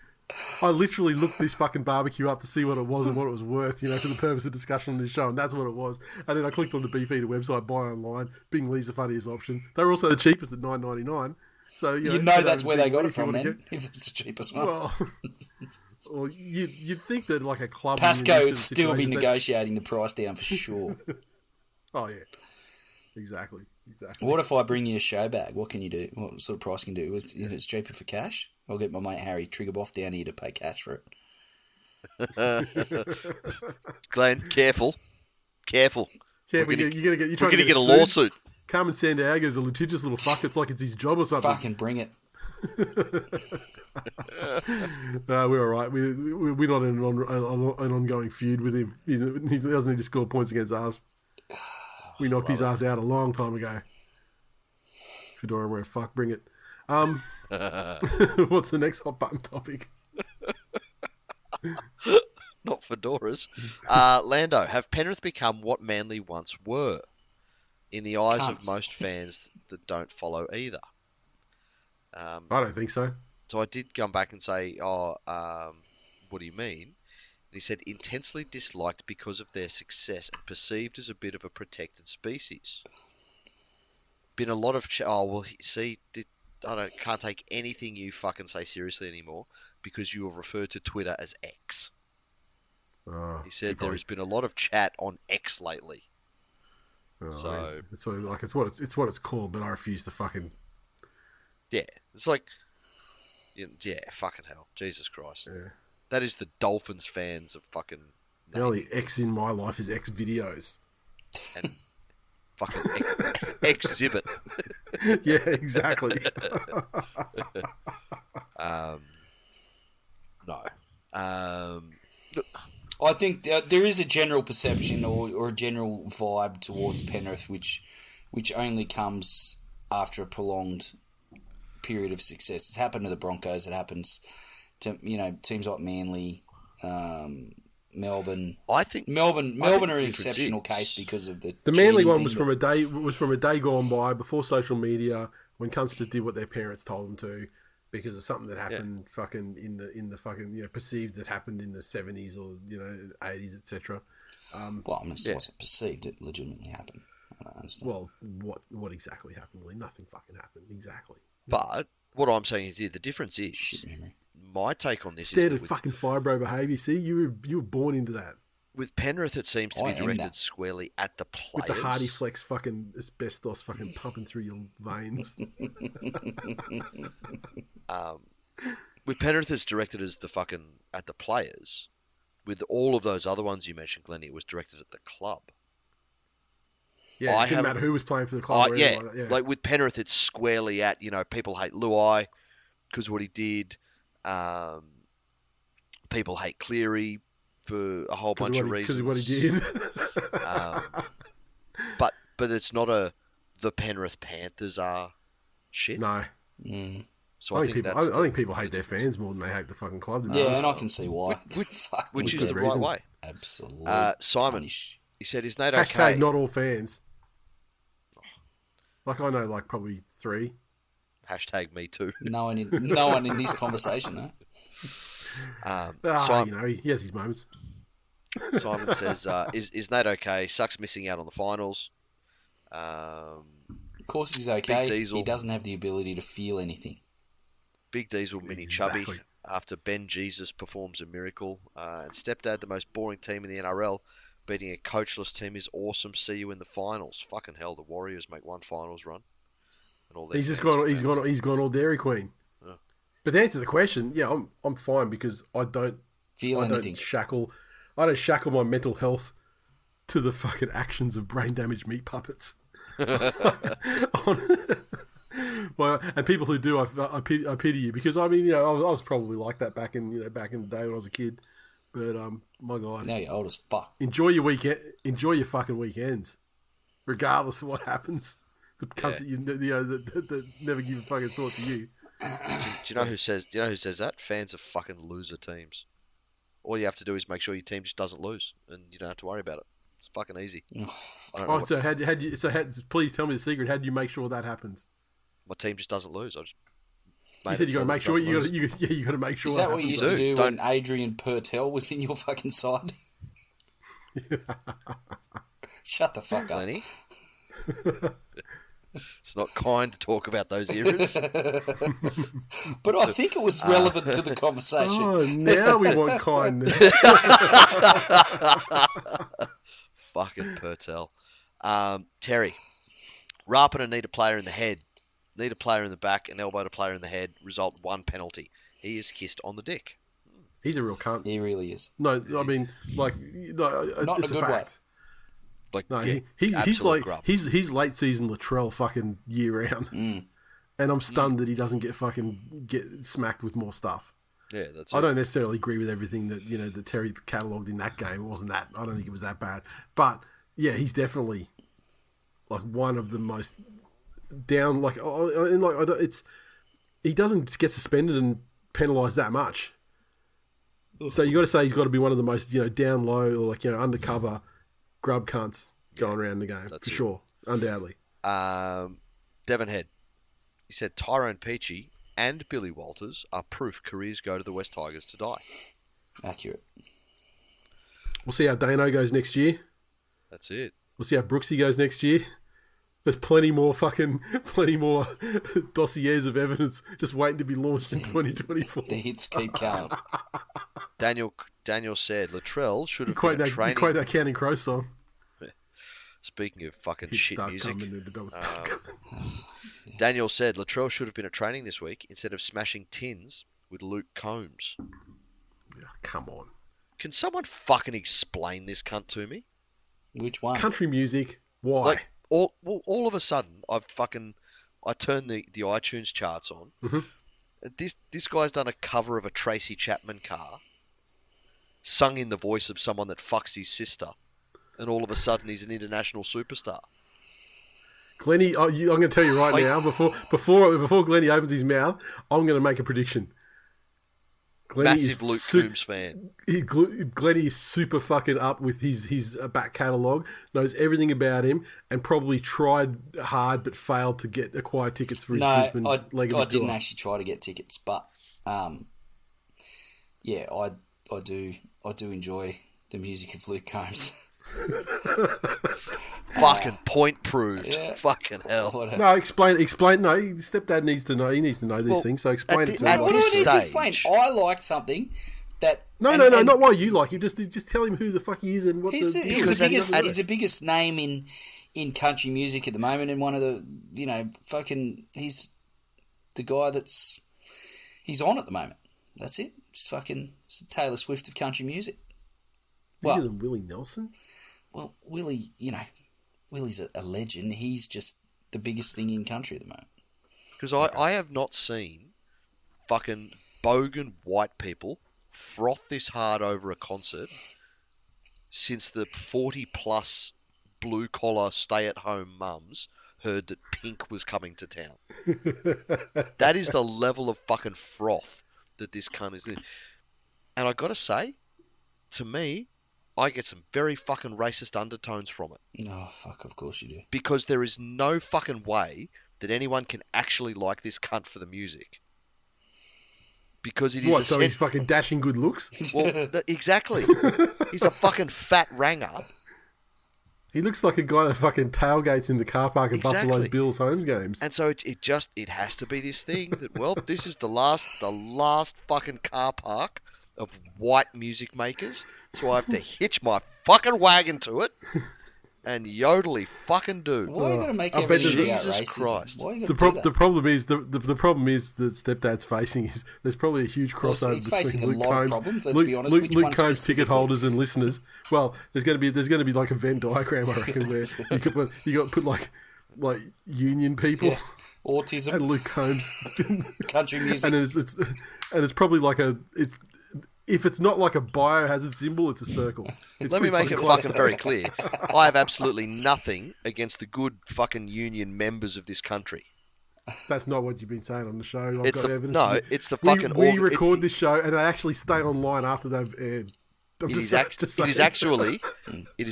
the organisation itself that I have all the issues with. The members, fucking salt of the earth people. I'd be more fucking concerned if they actually listened to this cunt by choice with his fucking I wear a blue fucking work shirt even though I'm not fucking working. I'm literally dire straitsing money for nothing. I would rather listen to you guys have you talk listened to any about of his the Manly songs? game again. Sorry? Have you listened to any of his songs? No, I've got a fucking Tracy Chapman CD. I know what Fast Car sounds like. I mean, I don't need a fat white guy to remind me of why he likes it. If I need that, I'll get fucking... No, I won't say that. Do you need? Does one need to take a Tracy Chapman CD either? We're being honest. Hey, she was a stalwart of the 90s. I guess. Yes. Next hot button topic. Fuck, are we not done with these yet? No, this is my favourite part. I love it. Ross, he said, given Haas appears to have accepted an offer pretty similar to the one he previously rejected, is there a feeling there has to be some thoroughbred involvement? No, they got. I think you got the ratchet clause in there so that the money will go up with increases to the salary cap, and also it's only 3 years too. So it's not. It doesn't matter what he'll bank his 1 point whatever million per year over the next 3 years, and then he puts him in a position. The cap will be, his legacy will be better. His achievements will, presumably be, more numerous, and the cap will be higher. So then he can just go, all right, next time it's going to be this, and maybe then he can do like a 5 year or or more. Thomas, he says, is Latrell the biggest waste of money currently in the league in terms of performance and results versus cost? People always say he's a threat, but it feels like whatever that turns into the field just isn't worth it. And even before he got injured this year, it didn't feel like we were winning off his back often, but rather when the rest of the line gelled. The problem with Latrell, in terms of is he the biggest waste of money? The answer is no. The thing with Latrell is it also affects it affects the Rabbits so much. I mean, they've invested so much money into him. Even when he's there, it's not a matter of when he's there and when he's not. I mean, he's, like last week, he can actually physically be there as well. And it's not just that his lack of input doesn't help the side. It's the stuff he does input, like the grub shit, and that is detriment to his side as well. Which is you don't want to have these massive marquee players where they actually do like that. Like at that level, I think the detrimental grub shit should be completely out. Yes, 100% out of the game. Yeah, and you should never see that from those sorts of guys. But just to be pedantic about the way he has phrased that question, I would suggest no, he is not the biggest waste of money. Because, and I say this with full seriousness, do you know who costs more money and didn't make 200 metres and 12 tackle busts on the weekend? Who? Fucking Tommy T. Well, he's injured, isn't he? That's what I'm saying. You expecting him to play injured? No, but I'm saying he is the biggest waste of money based on his injury history and based on him every year sitting so much of the season out. He's a bigger waste of money than Latrell. Yeah, we'll see. Right now. Absolutely not. Oh, wonderful human being, ambassador for the game. I'm not saying he's a fucking, Hey, there's many aspects. There's many aspects to players. That's all I'm saying. Where are we? Scott, dead rubber teams. Dead rubber teams. So this is a question for you two. What are your thoughts for the last 2 rounds? Would you prefer that your club let your senior players earn a bit of pride, or would you prefer they blood some juniors with some first grade experience? Wait till we have the team list this week, baby. Glenn? It's happening. I'd rather them claw back a little bit of pride. Even if most of those good players are leaving the club? Yeah, they're still being paid. Play those motherfuckers. Yeah, okay. Yep, okay. Play to the final hooter, Glenny. We are always in a game. Fulfill your fucking contract. A new listener I've never heard from before said, "How good was that membisode?" Which, again, I've heard only fucking great things. Yep, from pieces of shit. Talking pieces of shit. Ben, I think there's a decent chance of a scenario playing out in which the Panthers play their seconds in the last game against the Cowboys, which means they lose, and the Roosters miss out on the 8. Yeah, I agree. I think there's a very strong chance that the Panthers rest everybody in the last round, which lets the Cowboys... Yeah, I agree. And Ryan, who I will give the comment of the round to, and take fucking note, everybody else. He said, "I think I've turned, and now I'm on board the Dylan Edwards train. Consistently remarkable stats, plus a lack of injuries don't lie. Surely he has to be in consideration for New South Wales Origin next year. Unfortunately, he's not sexy enough. And, let's be real, there are some fucking phenomenal fullbacks in the competition at the moment." And also, if you were looking to buy a performance vehicle and you bought several Mitsubishis and they all fucking broke down during game, for example, you'd want to buy something different. You want to stop buying stuff from the Penrith dealership for State of Origin. When the cunts just don't, when the cunts just don't, when they're just not suitable for the conditions. So what are we fucking doing here? Is Dylan Edwards an Evo or a? Well, yeah, he can be what he is, but I mean, what I'm saying is Penrith players suck at Origin, except for the great Kurt Capewell. So that's all I'm saying. Yeah. Again, what they don't do is leave a fucking blank spot for Freddie Fittler to put a fucking hooker at centre. That's what they don't do. Well, I mean, what Freddie does... Talking about shit breaking down might not have been the best analogy for you there. You want to try and explain fucking Freddie Fittler's selections and Freddie Fittler's fucking interchange usage. That's a whole fucking episode by itself. and honestly, I think we've fucking done it about 20 times. That's it. Rightio, let's get on to predictions. That was it, was it? Okay, so predictions. Okay, let's go around 26. Rabbitohs get the bye. Put that into your game thing, into your predictor. Okay, Panthers take on Eels on Thursday night. The Panthers, without Thomas Jenkins, Toto comes back in there, and Edwards and Taruva are out. McLean makes his NRL debut. Jenkins, he was out. He's back in again now, thanks to McLean going into fullback. Jenkins is on the wing. And Eisenhuth is out. I'm just going through the Wednesday cull. The Eels side. Okay, Hands is out. In comes Sean Lane. Hopgood goes to lock. Offhand Galway to bench. Madison to second row. And, please. Look, I mean, it doesn't matter. The Eels are cooked. They're phoning it in. They're going to cop a fucking big one. There's not, there is no pride to speak of. They're not going out to Penrith for an away game and turning this absolute fucking obliteration end of the season into anything positive. No. The slide down the table continues unabated. Agreed. Yep. Penrith $1.11 favourites to the $7 for the Eels. Oh, really? Yeah, that's all that needs to be said about this game. Yeah, that's it. And I'm just going to scan my way down there. That does make Panthers in the grand final rematch. The Panthers are the shortest priced team of the round. Yeah. Warriors take on the Dragons.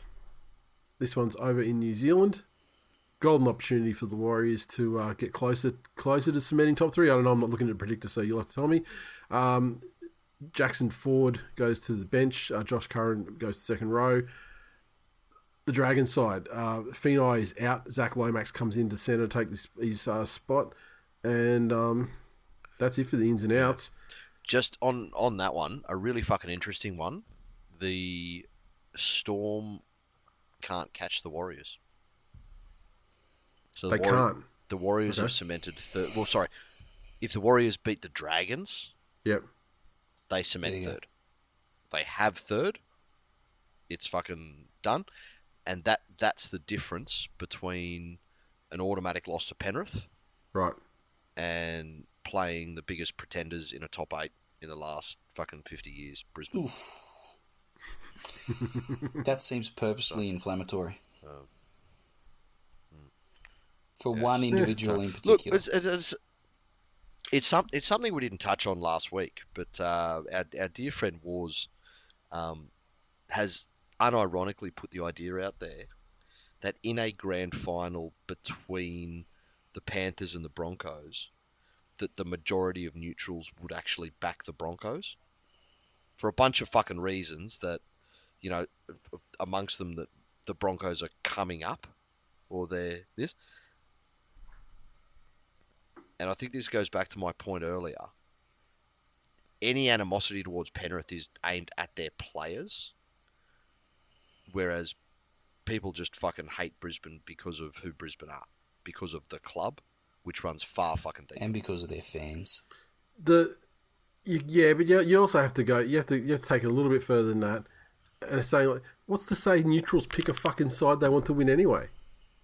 If both of the teams are cunts, then you're just hoping for Bane or, you know, to fucking destroy the field. Well, who fucking cares? I don't need to have a vested interest in a team winning to enjoy a game of football.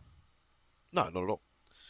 If you say to people, what are your top 3 grand final moments, not including a grand final that your team was involved in? Yeah. Guarantee you that Ben Hunt dropping the fucking ball comes up in 100% of cases. Absolutely. And if they're not that callous, they'll say the try that Felty got just before it. Yep. You know what I mean? That's it. Yeah, I agree. So, but the thing is, that's not because that's also not like fuck the Broncos, even though fuck the Broncos is a thing. It was just fucking. It's pretty fuck the Broncos. Yeah, well, yeah. I mean, okay, it is funny. 85% fuck the Broncos.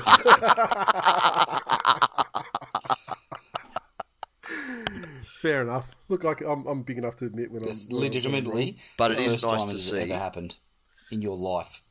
So here we are. It is nice to see that fucking constant vampiric need for validation from the fans of other clubs has not left Broncos fans. Well done.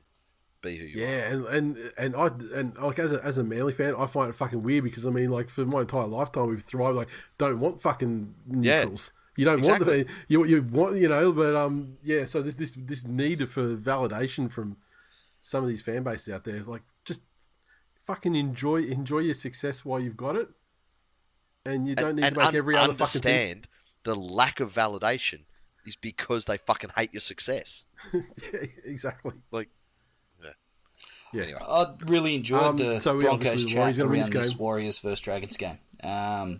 Warriors by plenty. Stop being fucking surly, Glennie. Jesus, can we just fucking talk and go on tangents? That's what we're known for. The tangents, Glennie. The tangents are where the gold lies. Let there be tangents, fuck ya. Look, the Dragons have played at a very like consistent sort of level of football the last couple of weeks, like high completions, and particularly like, you know, from the start of the game to sort of, you know, approaching half time. And so, look, I don't think the Warriors weren't that great last week. I mean, so I think the Dragons can give them a little bit of a smack in the chops and sort of make it hard for them. I don't think they'll win, but I think they can make life difficult for them. I don't think they'll get as close as they did against the Storm, though. Warriors by 30. No. Warriors can't fucking beat anyone by 30. What the fuck are you talking about? What they beat the Tigers by? I don't know. Yeah, see. I'd like to the prosecution rests its case, Glennie. Dolphins take on the Cowboys at Suncorp Stadium. The Dolphins side, Katoa's out, JJ Collins out, Trey Fuller's out. In comes the hammer, Lemuelu, Kenny Bromwich. Nicarima goes from fullback to 5'8", Bostock centre to wing, Testing U wing to centre, SASA front row to bench, Ewan Aitken second row to bench, and Mark Nichols locked the front row. Fuck me. Against the Blades, the Cowboys side, Valame's out, Nanai's out, Labert comes in, Finifuaki comes in, Taulungi goes from centre to wing, Lukey goes from bench to second row. Cowboys have to win. You'd think the Cowboys get this. Yeah, you'd think the Cowboys have. Again, I expect the Dolphins to fight it out, and the Cowboys, if they bring that energy from last week to this game, then they might find that they may find that they the Dolphins are too close when it comes to it comes to the end of the game, and they give themselves a chance to get the win. Honestly, with the stakes and with the players that the Dolphins still have out.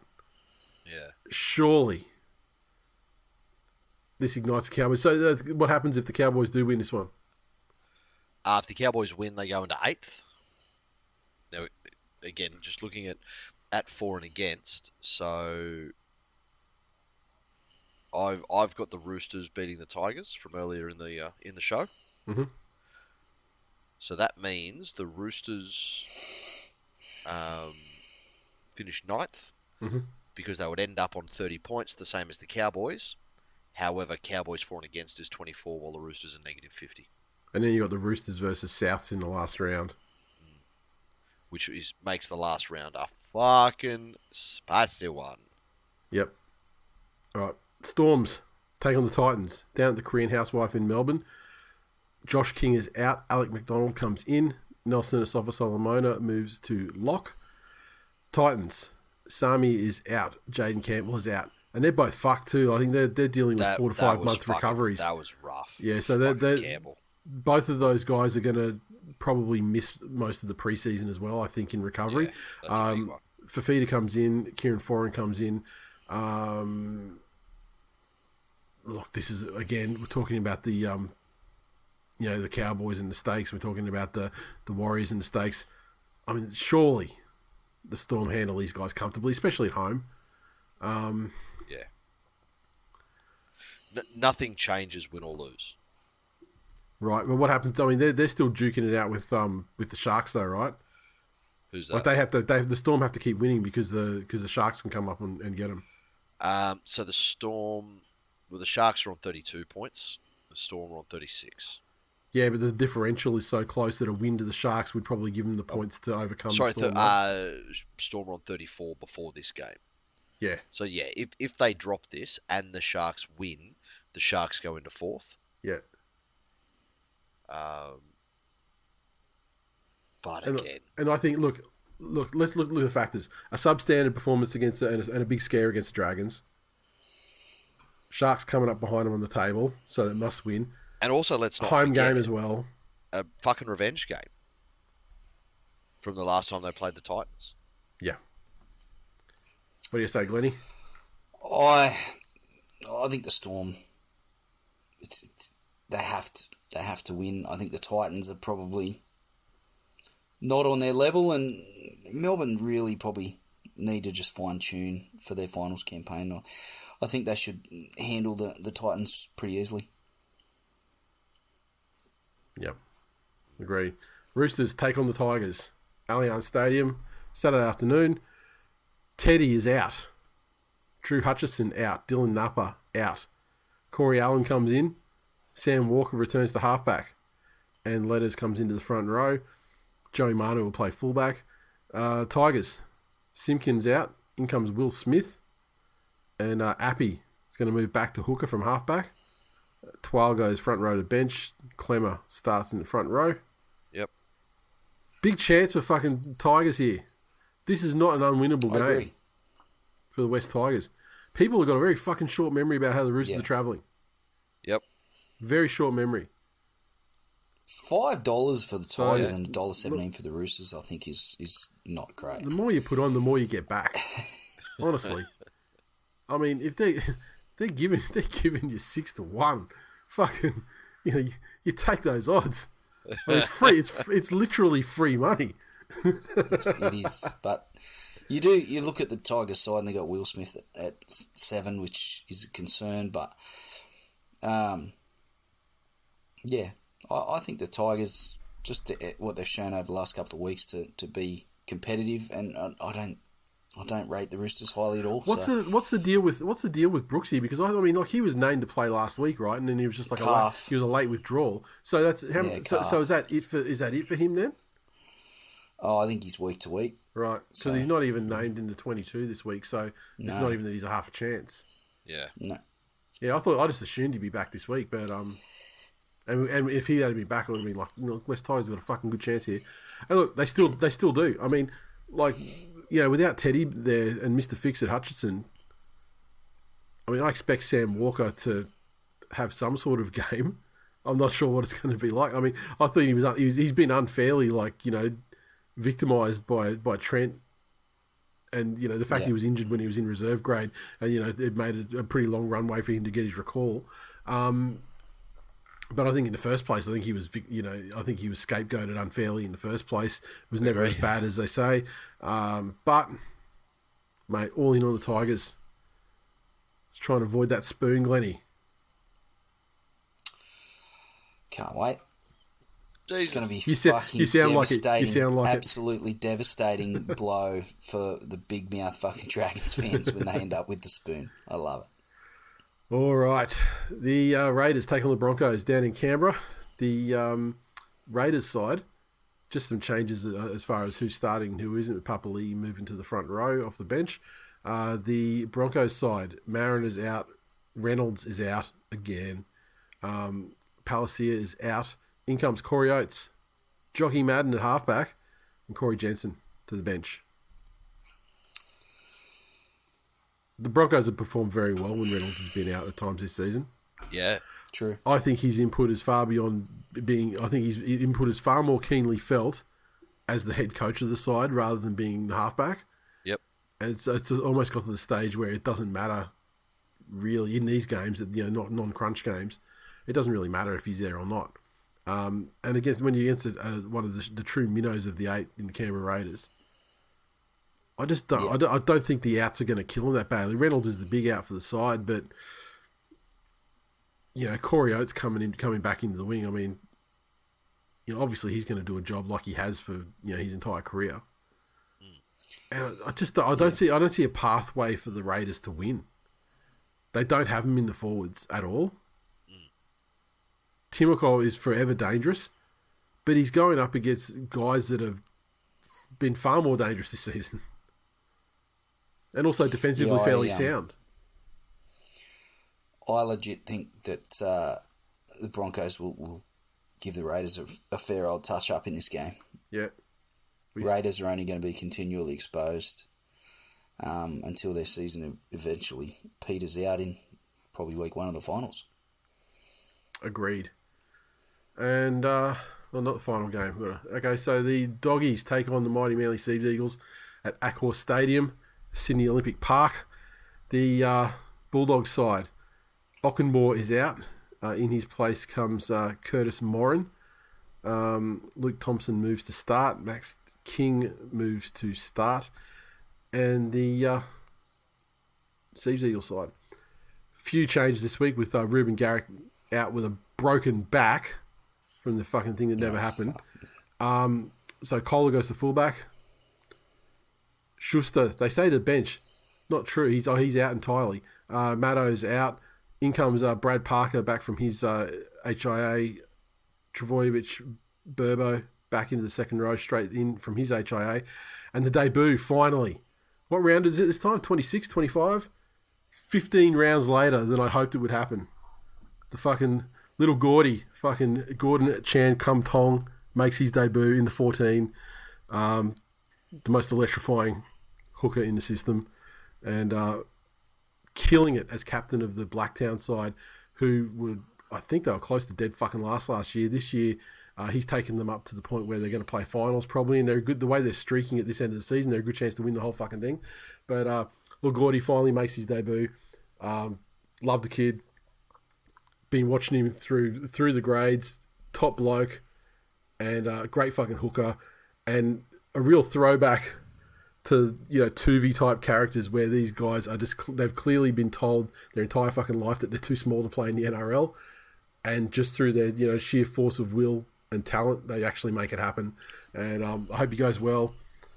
He's exactly the kind of fucking hooker that Manly needs, especially when they get back to full strength with guys like Tommy and that running off it. He played hooker through the pre-season competition that they won, and I fucking love it, and I can't wait to see him, and I hope he goes well. And the Bulldogs, they're not fucking ready for this. Mate, No. Little Gordy comes on, and it's just fucking Bukake, and the Dogs are just going to be rubbing their eyes and wondering who fucking sprayed him with the yogurt gun. And Manly, good chance of putting fucking 40 to 50 points on.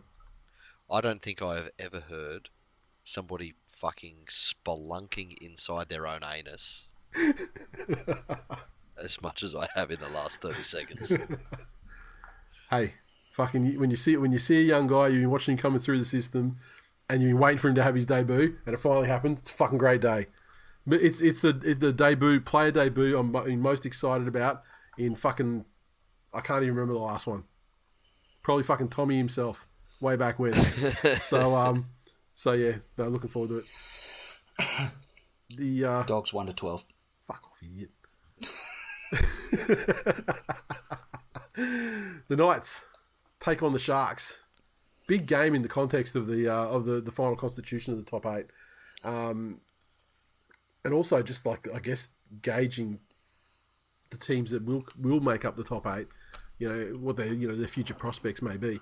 The Knights side, Clune's out because Hastings returns. The Sharkies unchanged from their winning lineup. What's going to happen? I think Newcastle will win. Why? I think their streak continues. Just the form they're in. Sharks, whilst they've been better the last couple of weeks, have been quite patchy. Newcastle at home, I think they'll be too good and they'll get another one. I don't know if this is just my, I guess if it ain't broke, don't fix it sort of viewpoint on a lot of shit, but would you move Clune? If you're AOB, given the way that team's fucking humming at the moment. Yeah, but he only stepped in. He only stepped in for one. I know, but Hastings has been there for 6 or what's the streak? 7. He was there for 6 of them. So he's obviously a key guy that does. He's one of those guys that have earned the right to just drop in, drop out as fit. And he's also 5 times the player Clune is. But first game back. Just yeah, he only had a week off though. It's not like he's he hasn't had forever out of the game or anything. Yeah. Look, the Knights they've got better defence than the Sharks do, and they're more efficient when they get into the red zone in terms of converting their chances into points when they get down there. Yep. The Sharks obviously have at their best they have better attack. The Knights, it generally does sort of come, it starts down one side and features a couple of recurring names like Best, and it usually starts from someone like Crossland or an offload from one of the forwards like Saifidi, or one of the Saifidis, and then it comes out to Ponga, and then you see guys like Marzu and the beneficiaries at the end. Don't know. It's at home for the Knights. They're going to sell the cunt out again. That bandwagon just gets more and more momentum. And they've always been fairly well supported from their crowds in good times and bad. But, in good times like this is when you bring back the ones that didn't make, the 20% that didn't make it out in the bad old days. Yeah, that's so it. So it's going to be fucking humming there. For me, the Sharks haven't proved that they're back fully yet. And this is the game that they will.